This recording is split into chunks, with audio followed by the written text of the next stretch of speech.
Hi guys! Magandang araw or magandang gabi po sa inyong lahat.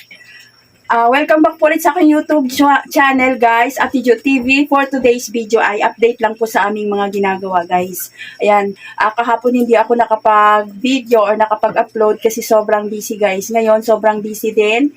Kaso pinipilit kong makapag-upload or makapag-update sa inyo guys. Ayan, as usual, ito po ulit guys ang aming ginagawa. Hahanap buhay or ito yung aming hanap buhay, ihaw-ihaw guys. Ayan si Mr. Seryoso na naman. Ayun, everyday guys, pag hindi namin day off, yan talaga yung toka ni Mr. Siya yung naghihiwa ng aming pork laman. Tapos ako naman, eto guys, gumagawa ng isaw. Kasi dapat ang gagawa nito yung aming bunso. Kaso may pasok yung aming mga estudyante ngayon guys, yung aming dalawang college.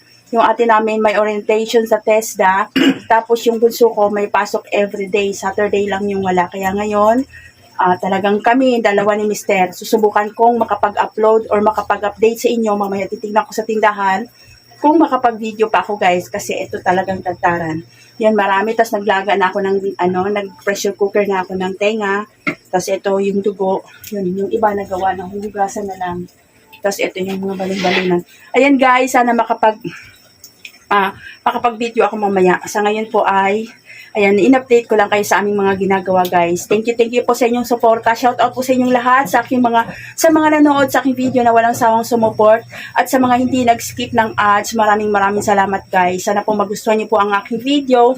Sa mga balak kong mag-ihaw-ihaw dyan, check nyo po yung aking YouTube channel. Sinishare ko po guys kung ano po yung aming ginagawa guys. Ayun po. Ito pong pag-ihaw-ihaw. Ito po yung aming bread and butter guys.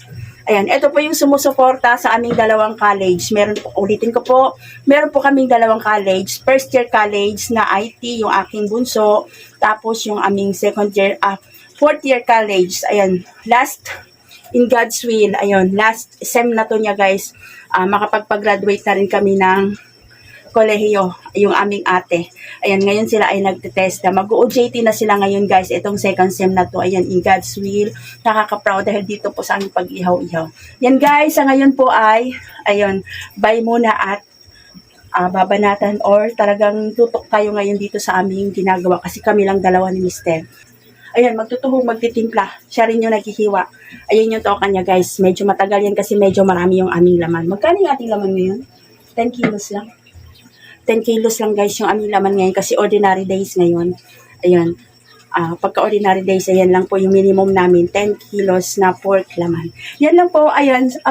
Bye po muna ngayon. Bye. Bye, Mister. Seryoso masyado si Mister. Bye. Guys, andito na po tayo sa aming pwesto. Ngayon po ay time check po. Display lang namin guys. Sobra. Buti dumating si Bunso. At ang oras po ngayon ay 5:52. Magsi 6 o'clock na po ng gabi. Magsi 6 o'clock na po guys ng gabi. Guys, 5:52 na po ng hapon. So, bali, ayan po yung ating ayan, kaka-display lang namin. Marami pa tayo kasi halos kaumpisa lang natin. Yan yung ating laman guys. Tayo nga, hindi pa namin na-display ito po. Ayan, atay tayo dyan. Yung iba na-display na. Ayan siya guys. Guys, ayan po yung aming pag-ihaw-ihaw. Buti na lang dumating yung aking bunso, yung aming bunso. Ayan, bali yung aming savior. Sobrang taranta na po kami niyan, Mr. guys, kasi sobrang atrasado na po talaga. Nakita nyo naman, nag-umpisa po kami niyan, halos magsi 6 o'clock na po ng gabi. Tapos yan po, recap po sa aming mga ginagawa. Nakagawa po si Mr. ng 200 sticks po na pork barbecue. Tapos ako naman yung ulo. Yung aming ulo guys or yung aming helmet is 45 sticks. Yung aming isaw is 145 pieces din, 145 sticks. Tapos yung aming balon-balunan is 20 sticks. Yung aming atay is 25 sticks. Tapos yung aming dugo, nakagawa po ako ng 100 sticks. Tapos po yung aming, yung aming tenga ng baboy guys, nakagawa po ako ng 90 sticks. Yan po, ganun po yung aming ginagawa nung araw na yan. Kaya hindi na po talaga ako nakapagsaing yan guys kasi sobrang atrasado na. Tapos, yan, kahit pa paano po, napapaubos po namin yan. At thank you ulit. Yan, aming bunso, kararating lang. Kahit kararating lang po niyan, tumutulong po talaga. Yan po yung ginagawa ko sa aking mga anak, guys. Tinuturuan ko talaga sila or para matuto na tumulong sa amin. Kasi kahit pa paano, sila na po yung sinasahuran namin. Ibig na kukuha po kami ng tao, hindi na po kami kumukuha at sila na lang pong dalawa. Pagkadating po sa school, kahit may mga pasok yung mga yan, tumutulong po yan. Sila po yung bunso ko, yun yung naglilinis sa bahay. Bumababa po yan sa aming bahay at siya po yung naglilinis sa aming bahay, guys. Tapos po, ayan po, kahit sobrang busy po, pinipilit ko po talaga para makapag-update ako sa inyo at hindi po mawawala yung aking mga video. Ma-update ko po kayo sa aming laging ginagawa.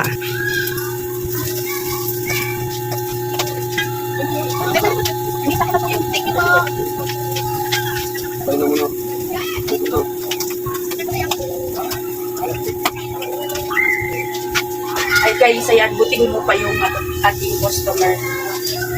Kakaumpisa lang po namin. Ayan guys, ayan, makapag-video tayo ngayon kasi wala na masyado customer. Ayan. Update ko po kayo mamaya kung anong oras po tayo matapos nito kasi nag-display po kami 5:52 na po ng hapon or mag-6 na po ng gabi. Ayan siya guys. Yan, mag-try talaga na humuhupa yung ating customer. Guys, yung aming technique or yung aming ginagawa ko, wala ko kung bumibili, nagluluto na po kami para makapulis po tayo. Para mamaya po, sabi ko, init na lang. Hindi gagawin.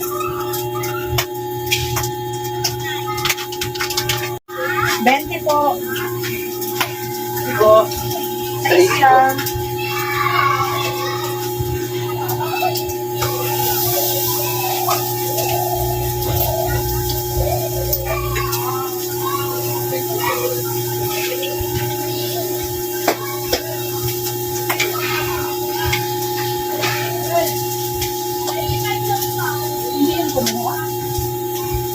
Bayad na yun?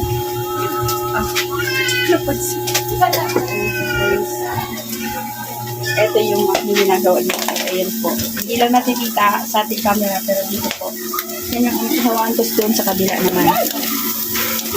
Ayan po. Yung aming dugo pala ay 18. Yung aming dugo ay 6 pa rin. Bali, in-adjust ko lang siya guys. Niliitan ko na lang para hindi tayo magdagdag ng price. Nasanay po kasi sila sa 6 pesos. Nasanay po sila sa 6 pesos. Di ba po dun sa last video ko na ikwento ko sa inyo na tumaas po yung dugo ng 5 pesos yung per block. Bala ko po sanang taasan ng piso pero hindi na po, naisip kong wag na muna at ang ginawa ko po, nag-adjust lang po ako. Niliitan ko na lang po yung dugo ng konti, yung aming tuhog para po hindi tayo magtataas. At saka na lang po tayo magtataas pag hindi na po talaga kaya yung presyo or talagang halos wala na tayong tutubo o kikitain. Ayan. At ayan, hinanapan ko muna ng paraan. Niliitan ko muna yung dugo para maging 6 pesos pa rin yung aming bentahan.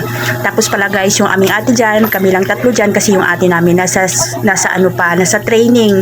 Nagtitraining po siya ng TESDA kasi po yung school nila po nag-o-offer po ng TESDA training para sa event management. Kaya po sinama ko siya or pinasali ko siya kasi sayang yung pagkakataon guys kasi po binibigyan po sila ng certificate doon para sa in situ. Sayang po, graduating na po yung ate namin kaya sayang po yung pagkakataon na yun, yung in situ na yun, kailangan po yun at 5 years po yun bago mag-expire para magamit po niya kung ano po yung gusto niyang gawin niya sa buhay niya. Ayan po, para sa pag-aaral niya or para sa kinabukasan din po niya yun. Guys, paikwento po pala sa inyo, yung aming mga customer po na loyal talaga sa amin, naghihintay po talaga sila, nagtsatsaga po silang maghintay kahit late na po kaming magbukas. Hi guys, time check po pala, ngayon po ay 9:02 na po ng gabi. Medyo atrasado po yung aming pag-display or paglatag kanina guys. Halos mga 6 o'clock na po ng hapon. Ngayon po ay update. Ito na po yung ating ipakita ko po sa inyo yung natitira po namin barbecue guys. Guys, check po natin. Ito po, meron pa po tayong natitira. 6 pieces pa na laman. Tapos, balon-balunan. Meron pa tayong 4 pieces. Hindi. Video. Oo, hindi naman nakikita. Tapos, tenga. Ayan na lang po yung natira. 2 perasong isaw. Tapos dito po sa loob, 10. Init pa natin. Initin natin. Yan guys, may lumabol pa. Paubos pa po natin yan bago tayo magsara. Ngayon ay magkano yan? 16, 26, 36, 64. Ay.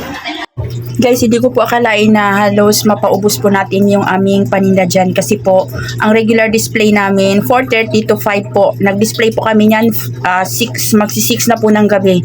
Kaya thanks God po, halos mapaubos na natin yan. Meron na kami natirang mga 5 or 5 stick ng tenga, tapos 5 stick ng laman. Ang ginawa po namin dyan ay inulam na lang namin guys. Pero ayan, halos sa paubos natin. Thanks God, maraming salamat Panginoon at maraming salamat sa aming mga customer na patuloy na tumatangkilik sa aming mga barbecue. Ayan po, pwede po pong ibalik yan. Ilalagay lang natin sa freezer or sa ref. Check po natin yung ref guys. Ito, wala na pong laman. Wala na po. Dito naman, wala na rin.